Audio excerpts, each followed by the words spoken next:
দিনটা ছিল 19th April মানে শনিবার। আর শনিবার দিন ছিল আমাদের গ্রামের যে শীতলা পুজো তার ঘর তোলার দিন। আর এখানে আমরা সবাই টোটো ধরে বেরিয়ে পড়েছিলাম নদী পাড়ে যাওয়ার জন্য ঘর তুলতে। আর সেখানে গিয়েই ফার্স্টেই আমরা নিয়ে নিয়েছিলাম এই কুলফিগুলো। আর এখানে কিন্তু আমাদের ক্লাব থেকে দেওয়া হয়েছিল সবাইকে এই লাল পাড় সাদা শাড়ি।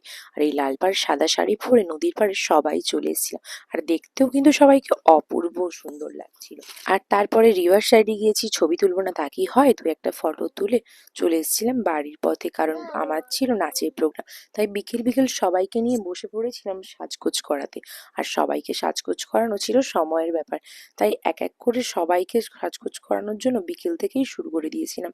আর তারপরে শুরু হয়ে গেছিল আমাদের সন্ধেবেলার প্রোগ্রাম, যেখানে আমি ডান্স করেছিলাম, আমার যা, আমার ননদ প্রিয়া সবাই ডান্স করেছিল। সবার ডান্সের লং ভিডিওটি অলরেডি আমার চ্যানেলে আপলোডেড। তো তোমরা যদি চাও আমার চ্যানেলে সমস্ত ডান্সগুলি দেখার জন্য, তো অবশ্যই আমার চ্যানেলে গিয়ে লং ব্লগটি দেখে এসো। আর আজকের ভিডিওটি যদি ভালো লেগে থাকে অবশ্যই লাইক, কমেন্ট, শেয়ার এবং চ্যানেলটিকে সাবস্ক্রাইব করে দিও। দেখা হচ্ছে আবার পরের মিনি ব্লগে। টাটা।